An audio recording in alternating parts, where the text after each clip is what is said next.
myself Dr. S.K. Garg. Today I will discuss the blood and cardiac cycle.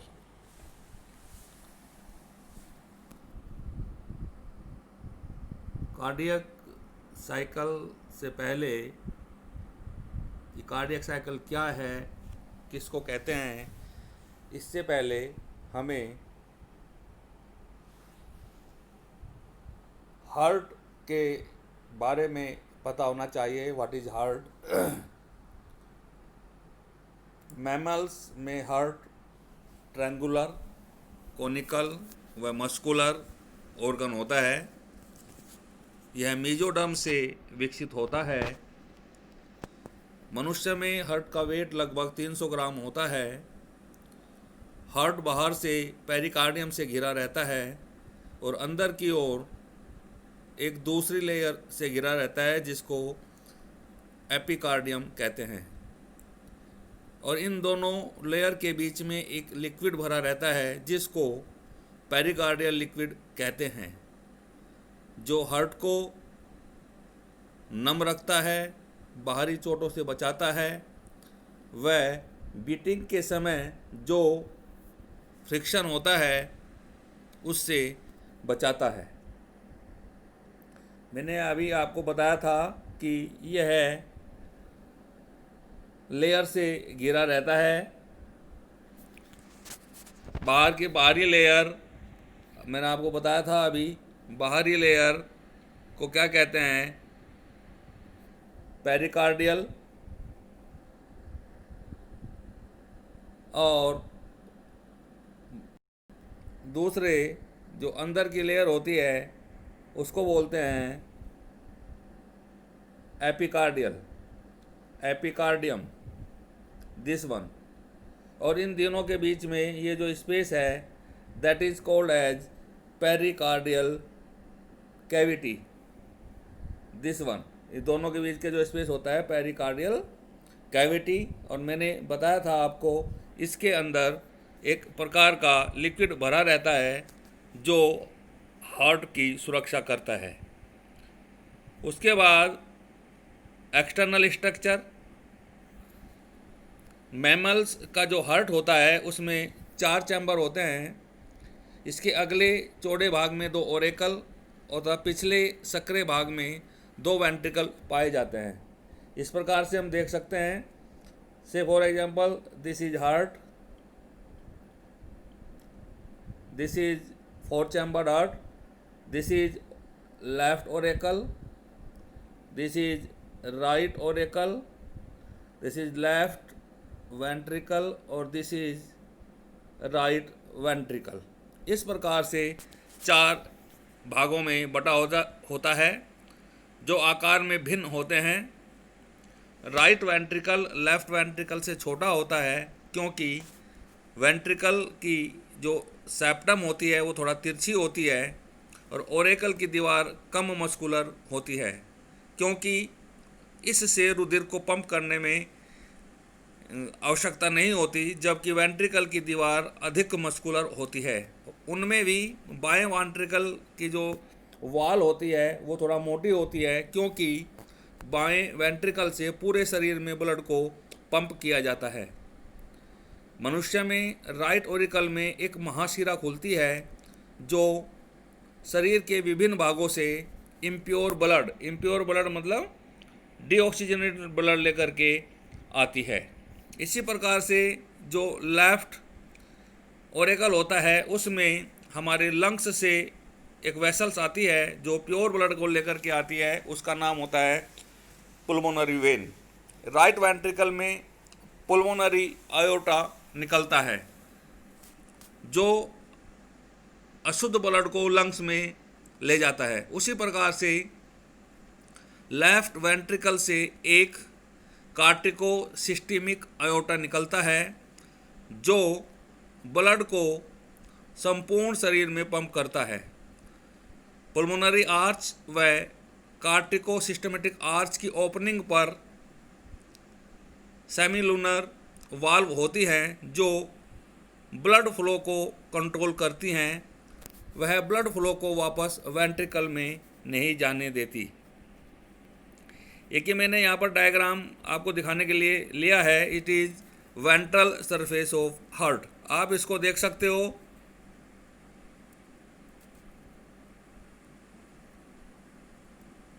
This is left atrium, right atrium, left ventricle, right ventricle, और this is, ये आप देख सकते हो। इनसे ये जो left common artery, left subclavian, carotid systematic arch जो वेंट्रिकल से निकलती है नीचे से, और इस प्रकार से ये सारी की सारी जो हैं वेसल्स इसके अंदर से निकलती हैं। और ये this is the dorsal aorta, this one dorsal aorta, this is post caval vein. ये जो पोस्ट केवल वेन है ये पोस्टीरियर भाग से डीऑक्सीजनेटेड ब्लड को राइट ओरिकल में ले जाती है। इसके बाद मैंने एक दूसरा इंटरनल स्ट्रक्चर ऑफ हार्ट, इसमें क्या होता है, हार्ट की वाल कार्डियल मसल्स के द्वारा बनी हुई होती हैं। यह मसल्स जो होती हैं साखित, रेखित व इनवॉलंटरी प्रकृति की होती है। इनवॉलंटरी मतलब हम अपनी इच्छा के अनुसार इसको कंट्रोल नहीं कर सकते। राइट ओरिकल में अलग अलग क्षेत्रों द्वारा प्री एंड पोस्ट केवल वेन्स खुलती हैं। प्री अग्रभाग से और पोस्ट पश्च भाग से ब्लड को लेकर के आती हैं। पोस्ट केवल वेन के छिद्र पर एक वाल्व होती है जिसको यूस्टेकियन वाल्व कहते हैं। इंटर ओरिकुलर सेप्टम, जो इंटर ओरिकुलर सेप्टम होता है जो दो ओरिकुल को बांटता है, उस पर एक अंडाकार आकृति का गड्ढा होता है जिसको फोसा ओवेलिस कहते हैं। एम्ब्रियोनिक स्टेज में इस स्थान पर फोरमेन ओवलिस नामक छिद्र पाया जाता है जो लंग्स के एक्टिव होने के बाद बंद हो जाता है, तो उसी का यह इम्प्रेशन होता है। लेफ्ट ओरिकल में पुल्मोनरी वेन खुलती है जो लंग्स से pure blood means oxygenated blood लेकर की आती है। यह दोनों वेन्स एक ही छिद्र के द्वारा लेफ्ट ओरिकल में खुलती हैं। उसके बाद राइट ओरिकल में राइट परिकेवल वेन के छिद्र के पास एक छोटी सी घुंडी के आकार की रचना होती है जिसको SA नोड कहते हैं, साइनो ओरिकुलर नोड कहते हैं। ऐसे नोड को साइनो ओरिकुलर नोड कहते हैं। इसी को पेस मेकर भी कहते हैं। इसमें बहुत छोटे छोटे मसल्स के तंतु निकलकर ओरिकल की संपूर्ण दीवार में फैले रहते हैं, जो मैं अभी आगे डायग्राम में आपको समझाऊंगा। यह तंतु ओरिकल को संकुचन देने का काम करते हैं। इसी प्रकार से एक दूसरी नोड होती है जिसको एट्रियो वेंट्रिकुलर नोड या शॉर्ट में AV नोड कहते हैं, जो कि इंटर ओरिकुलर सेप्टम पर नीचे की ओर राइट साइड में होती है। AV नोड से एक मसल्स का समूह निकलता है जो इंटर वेंट्रिकुलर सेप्टम में आगे बढ़ता है। राइट ओरिकल ओरिकुलो वेंट्रिकुलर अपर्चर के द्वारा राइट वेंट्रिकल में खुल जाता है, जिस पर वाल्व पाई जाती हैं और उनको ट्राइकप्सिड वाल्व कहते हैं। इसी प्रकार से लेफ्ट ओरिकल में लेफ्ट वेंट्रिकल में खुलता है, जिस छिद्र के द्वारा खुलता है उसको ओरिकुलो वेंट्रिकुलर अपर्चर कहते हैं, और इस छिद्र में बाइकप्सिड या इसी को मिट्रल वाल्व कहते हैं पाई जाती हैं। बाइकप्सिड व ट्राइकप्सिड वाल्व दोनों ही रक्त को ओरिकल से वेंट्रिकल में आने देती हैं, परंतु वेंट्रिकल से ओरिकल में ब्लड को नहीं जाने देती। इंटरवेंट्रिकुलर सेप्टम में मसल्स का समूह पाया जाता है जिसको बंडल ऑफ हिज कहते हैं। यह शाखित होकर दोनों वेंट्रिकल्स की एंडोकार्डियम लेयर में एक जाल बना लेते हैं जिसको पुरकिंजे फाइबर कहा जाता है। मैंने आपको अभी बताया था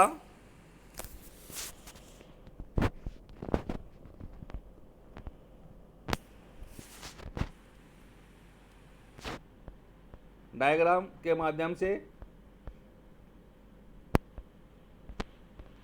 आप इसको समझ सकते हैं। This is the diagram of heart which showing different chambers and valves. अलग अलग चैम्बर्स और अलग अलग वाल्व्स को ये दिखाता है, आप देख सकते हो।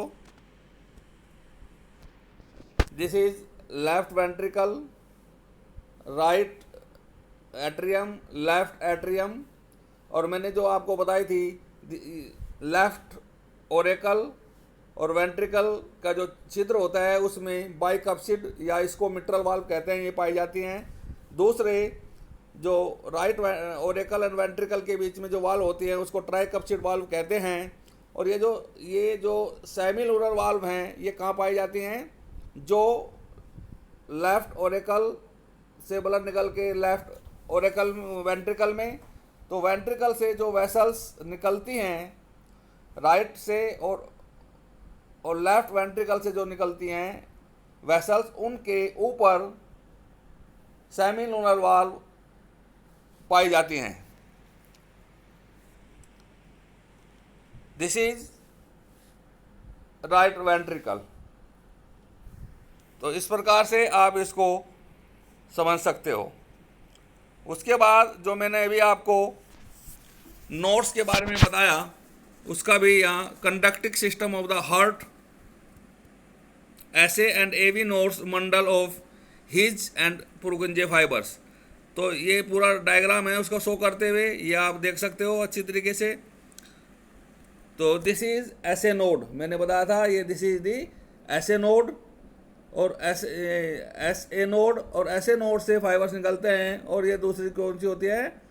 ए बी नोड्स, और इसके बंडल्स ये नीचे की तरफ निकल जाते हैं, जिसको ये वाल्व्स यहाँ पर रहती हैं ट्राइकप्सिड, और ये बाइकप्सिड वाल्व्स यहाँ पर रहती हैं। और उसके बाद ये जब नीचे निकल जाते हैं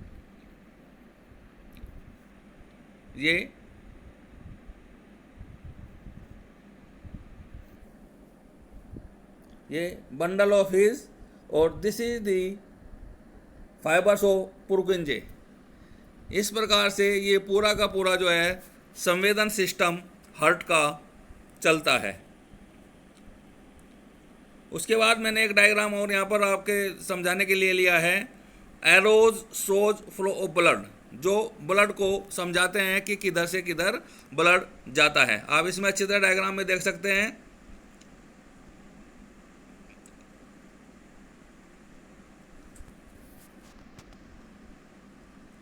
ये पुलमोनरी आर्टरी है, दिस वन पुलमोनरी आर्टरी, और पुलमोनरी आर्टरी जो है ब्लड को ले जाती है लंग्स में। उसके बाद ये आपको दिखाई दे रही हैं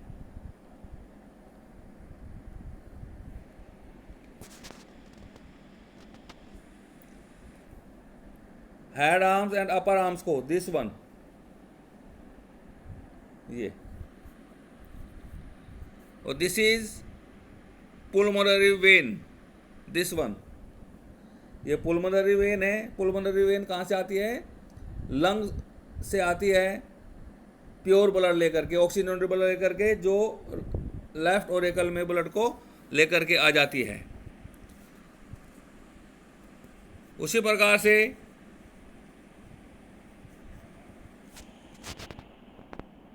ये inferior vena cava, this one inferior vena cava, ये ब्लड को राइट एट्रियम में लाती हैं।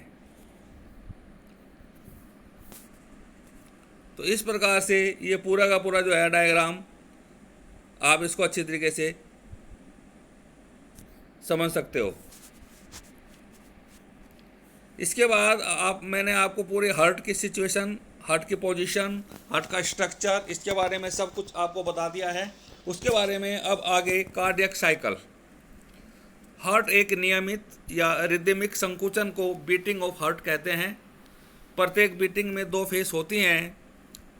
फर्स्ट फेज को सिस्टोल कहते हैं, जिसमें हार्ट में कॉन्ट्रैक्शन या संकुचन होता है, और सेकंड फेज में डायस्टोल या रिलैक्स ऑफ हार्ट होता है, जिसमें हार्ट पूर्व की स्थिति में आ जाता है। सिस्टोल फेज में ब्लड हार्ट से विभिन्न अंगों में ले जाने वाली ब्लड वेसल्स में पंप किया जाता है, जबकि डायस्टोल में विभिन्न अंगों से रक्त लाने वाली वेसल्स अपना रक्त हृदय में डालती हैं। हार्ट पंप की तरह काम करता है। हार्ट के विभिन्न भागों की बीटिंग एक नियमित क्रमिक अवस्थाओं में होती है, जिसको कार्डियक साइकिल कहते हैं। In other words we can say the cyclic repetition of various changes in the heart from one beat to the next beat is known as the cardiac cycle. Cardiac cycle का time कितना होता है ये आप अच्छी तरह से समझ लीजिए। एक कार्डियक साइकिल में जितना समय लगता है उसको कार्डियक साइकिल टाइम कहते हैं।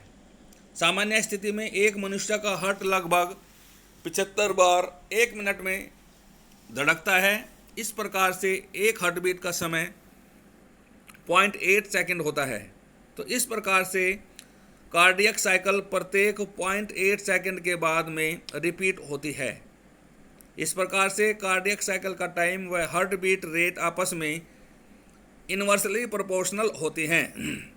यदि हार्ट तेजी से धड़केगा तो कार्डियक साइकिल का टाइम कम होगा। एट्रियल सिस्टोल ओरेकल का कॉन्ट्रैक्शन में 0.1 सेकंड का समय लगता है। वेंट्रिकुलर सिस्टोल में 0.3 सेकंड का समय लगता है और हार्ट रिलैक्स 0.4 सेकंड के लिए रहता है। तो इस तरीके से 8.8 सेकंड एक कार्डियक साइकिल में लगती है।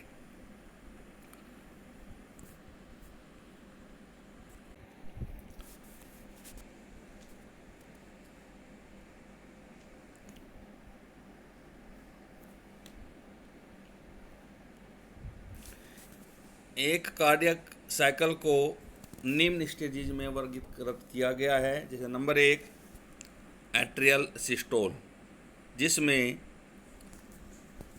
ओरेकल का संकुचन होता है। प्रथम चरण में सबसे पहले दोनों ओरिकल रुधिर से पूरी तरीके से भर जाते हैं। राइट ओरिकल में प्री व पोस्ट केवल से अशुद्ध रक्त तथा लेफ्ट ओरिकल में पुल्मोनरी वेन्स के द्वारा प्योर ब्लड इकट्ठा हो जाता है। दोनों ओरिकल्स में ब्लड पूरी तरीके से भर जाने के बाद ओरेकल कंस्ट्रक्शंस की क्रिया प्रारंभ होती है।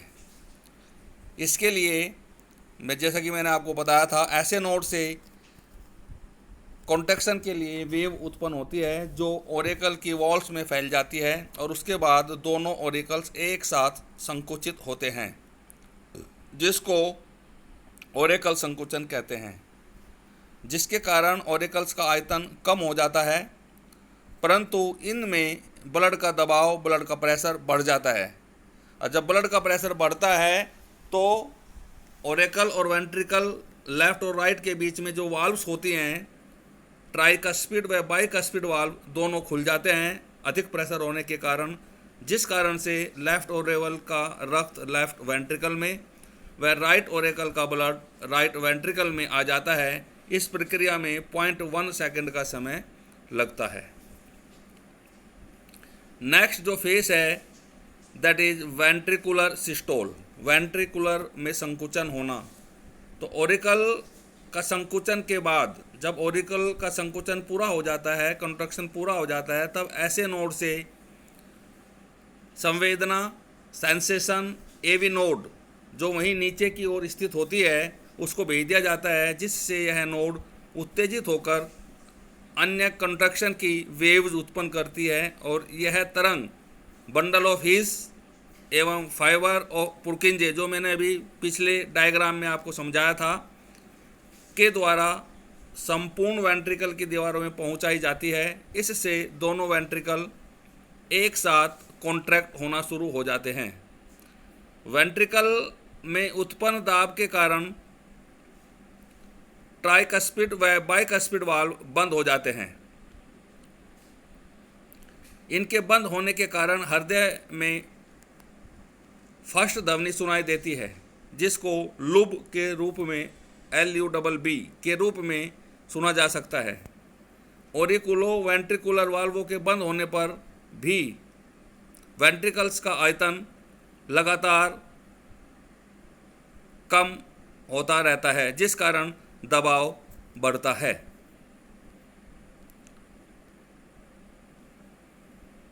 नॉर्मल फिजियोलॉजिकल स्थिति में लेफ्ट वेंट्रिकल से अधिकतम दाब 115 से 125 mmHg तथा राइट वेंट्रिकल में 25 से 30 mmHg उत्पन्न होता है। लेफ्ट वेंट्रिकल में इतना अधिक दाब मायोकार्डियम की उपस्थिति के कारण होता है। इतने अधिक दाब के कारण ही लेफ्ट वेंट्रिकल से ब्लड पूरी बॉडी को पंप किया जाता है।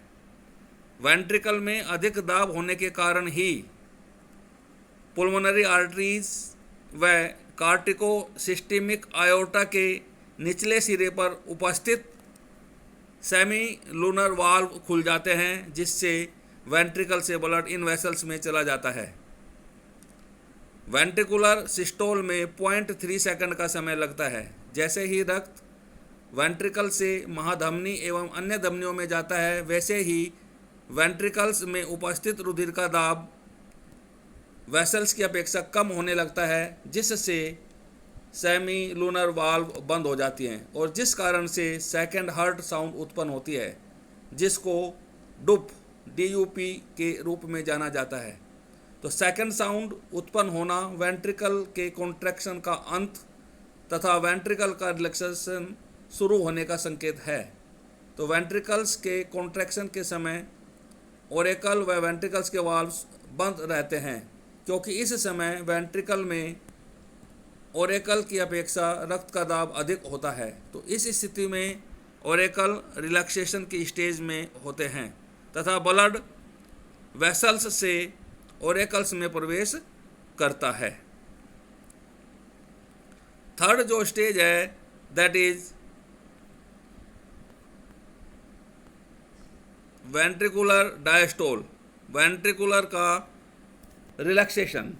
वेंट्रिकुलर संकुचन के बाद में वेंट्रिकल में रिलैक्सेशन की स्थिति आती है, जिससे इसका वॉल्यूम बढ़ता है और वेंट्रिकल का वॉल्यूम बढ़ने के साथ इसमें रक्त का प्रेशर कम होने लगता है, जिससे ओरेकल वेंट्रिकुलर वाल्व बाइकप्सिड या ट्राइकप्सिड खुलने की स्थिति में होते हैं, जिससे ब्लड ओरेकल से वेंट्रिकल में आता है। रिलैक्स्ड वेंट्रिकल में रक्त का दाब ओरेकल एवं वेसल्स में उपस्थित दाब से कम होता है। तो संपूर्ण हार्ट के रिलैक्सेशन में 0.4 सेकंड का समय लगता है। हार्ट में रिलैक्सेशन के बाद में या डायस्टोल के बाद पुनः कार्डियक साइकिल शुरू हो जाती है, जिसमें ओरिकल कॉन्ट्रैक्शन की फेज फिर से आती है। ये टाइम ऑफ कार्डियक साइकिल मैंने इसमें एक डायग्राम इसमें बनाया है। Number phase heart is relaxed, AV valves are open, ये इसमें है। तो दूसरा जो फेज है दैट इज एट्रियम कॉन्ट्रैक्शन। इसमें दोनों की वाल्व जो होती हैं, ये जो वाल्व हैं दोनों बाइकप्सिड और ट्राइकप्सिड वाल्व ओपन हो जाती हैं और इनका ब्लड जो है वेंट्रिकल में जाता है। इसमें 0.1 सेकंड का समय लगता है। उसके बाद ये आपको देख लीजिए थर्ड, इसमें सिस्टोल। ये जो सिस्टोल है, सिस्टोल मतलब कॉन्ट्रैक्शन, वेंट्रिकल का कॉन्ट्रैक्शन, जो कि वेंट्रिकुलर कॉन्ट्रैक्शन होता है, इससे ब्लड कहाँ पर प्रवेश करता है? वेसल्स, जो वेसल्स होती हैं जो कहाँ से निकलती हैं? वेंट्रिकल से निकलती हैं। सिस्टेमिक एंड पुल्मोनरी आर्टरी, ये इनके द्वारा जो है ब्लड निकलता है वेसल्स के द्वारा और इसमें 0.3 सेकंड का समय लगता है। उसके बाद 0.4 सेकंड पूरा हार्ट रिलैक्स स्थिति में रहता है और इस प्रकार से इस पूरे साइकिल में, कार्डियक साइकिल में 0.8 सेकंड का समय लगता है। उसके बाद एक होता है डबल सर्कुलेशन। डबल सर्कुलेशन का मतलब होता है the human circulatory system is a double circulatory system, it has two separate circuits and blood passes through the heart twice. Number 1 is the pulmonary circuit is between the heart and lungs, हृदय और फेफड़ों के बीच में एक circuit होता है। दूसरा circuit होता है the systemic circuit is between the heart and the other organs. तो किसी भी ऑर्गन को रक्त की सप्लाई करने के लिए जो रक्त है वो पहले 2 बार हार्ट में जाता है, उसके बाद किसी भी ऑर्गन को रक्त की सप्लाई होती है। तो डबल सर्कुलेशन का डायग्राम मैं आपको एक ये बहुत अच्छी तरीके से बनाया है, ये समझ लीजिए। This is right auricle, this is left auricle, this is right ventricle, this is the left ventricle. तो से फॉर एग्जांपल ये लीवर है, दिस इज द लीवर। तो लीवर को ब्लड सप्लाई करने के लिए जो लीवर है 2 बार ये उसमें जाता है। सेवन लीवर से ब्लड कहाँ जाएगा, यूज्ड ब्लड राइट ऑरिकल में, फिर यहाँ से ब्लड वेंट्रिकल, और राइट वेंट्रिकल से ब्लड कहाँ जाएगा, लंग्स में जाएगा। और लंग्स में जाने के बाद ये प्योर हो जाएगा, उसके बाद फिर ये लेफ्ट ऑरिकल में जाएगा, और लेफ्ट ऑरिकल से फिर ये लेफ्ट वेंट्रिकल में जाएगा, और उसके बाद जो है फिर यहाँ से ये लीवर को सप्लाई होगा। तो लीवर में सप्लाई के लिए हार्ट 2 बार, एक बार लीवर से निकलेगा, इम्प्योर ब्लड जाएगा, फिर इम्प्योर ब्लड लंग्स में जाएगा, फिर लंग्स से प्योर होकर के लेफ्ट ऑरिकल में और लेफ्ट वेंट्रिकल में जाएगा, और फिर वहाँ से लीवर को सप्लाई होगा। तो इस प्रकार से एक ऑर्गन को सप्लाई करने के लिए ब्लड 2 बार हार्ट में जाता है, और इसी को डबल सर्कुलेशन कहते हैं। तो ये पूरा का पूरा मैंने कार्डियक साइकिल, हार्ट के स्ट्रक्चर के बारे में आपको अच्छे से समझाया है। Thank you very much.